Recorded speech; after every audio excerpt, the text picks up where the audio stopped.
So I do this very short thing at the end of the show every night. It's called the cocktail moment. You might have seen it. It's a story in the day's news that I don't have a big spiel about. It's just a, wow, did you see that kind of thing. And on Monday, my cocktail moment was John McCain's daughter's column, Meghan McCain's column on the Daily Beast that was titled, "My Beef with Ann Coulter." And I quote, "I straight up don't understand this woman or her popularity. I find her offensive, radical, insulting, and confusing all at the same time." Now, I don't want to make that big a deal of people who are involved in politics or on the periphery of politics criticizing each other. I don't want this show to be the Us Weekly of politics. But in this case, wow!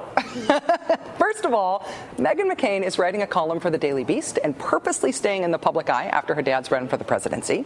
Second, Meghan McCain is picking a big on-purpose fight with one of the most volatile, ruthless, unpredictable, and sometimes flat-out mean people in all of American politics in going after Ann Coulter. And third, Meghan McCain, daughter of the man who just came in second in the race for the presidency, is becoming one of the I'll tell you the hard truths voices about what is wrong with the Republican Party now in the immediate wake of her dad's election loss. I have so many questions about all of these things. And now, remarkably, one of the reasons that this is the best job in the entire universe, I get to talk to the one person who can answer these questions, Meghan McCain.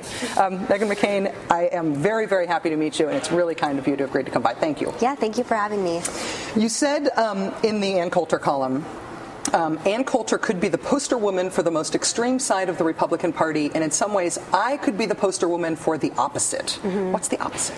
The opposite is the more moderate Republicans, is the Republicans that think where we have gone wrong is by being so extreme in our attitudes. And I think inadvertently and maybe on purpose with these columns, I am started speaking out, and I guess I am the only one speaking out right now, at least this publicly, and so that's why people are saying that I'm the new poster child for the moderate side of the Republican Party. But have no doubt the Republican Party is split into two halves of where they think the Republican Party should go. There are people that think we should go back to our conservative roots, become extreme conservative. Mike Huckabee says that quite often, and there are people like me that think we need to be more moderate and reach out to people. See, I think that's what it seems like. But then one of the most well-known politicians who I would put on your side of it, on the moderate side of it, would be Tim Pawlenty, the governor of Minnesota. And I asked him that same question last week. And I said, do you think the party needs to become more moderate as it reinvents himself? And he said, no.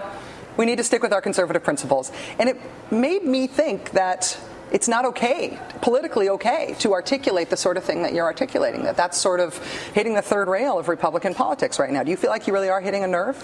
I do think I am, and I think also, but why I can is I'm not running for office, and I will never run for office, and I love the Republican Party, and I'm trying to help it, and I know I have become controversial, and my statements are controversial, but I wouldn't be doing this if I didn't think it was important, period. Because I don't have to be doing this, but I love writing, I love the Daily Beast, and I've seen a lot, I've done a lot, and this is what I really believe. One of the reasons that I really wanted to talk to you is because when we think about presidential families and political families, we often think about, especially the young people in those families, trying to stay out of the public eye, trying to avoid becoming public people. But you have really sort of asked to be, as you say, this is the poster child for moderate republicanism. You have really chosen to be in the public eye. Was that a hard decision for you, or did it feel like the only obvious choice?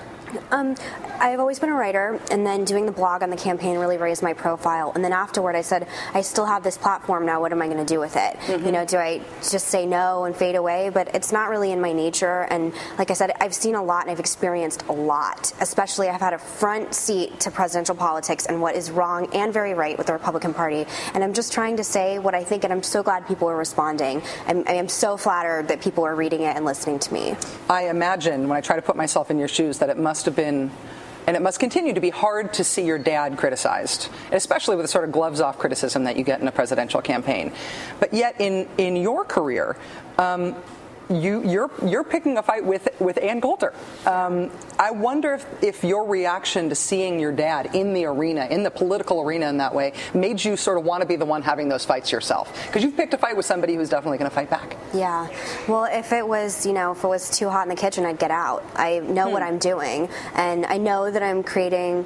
I know she probably will respond. She already has, but I'm sure she'll respond harder. But this dialogue should take place. It should. I think that, oftentimes, and I think it's relevant because I am a Republican. I still consider myself a Republican, and that's why it's relevant, because I'm someone within the party criticizing itself.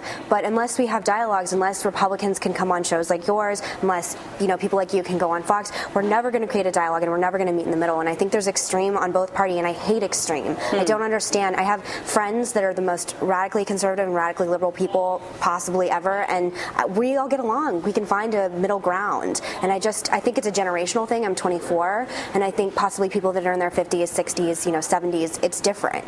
On the issue of the age divide, and I guess I think about this in terms of politicians and in terms of just regular folks. I know, for example, because I follow you on Twitter, that you met with a New York realtor today, that you're looking for a New York apartment.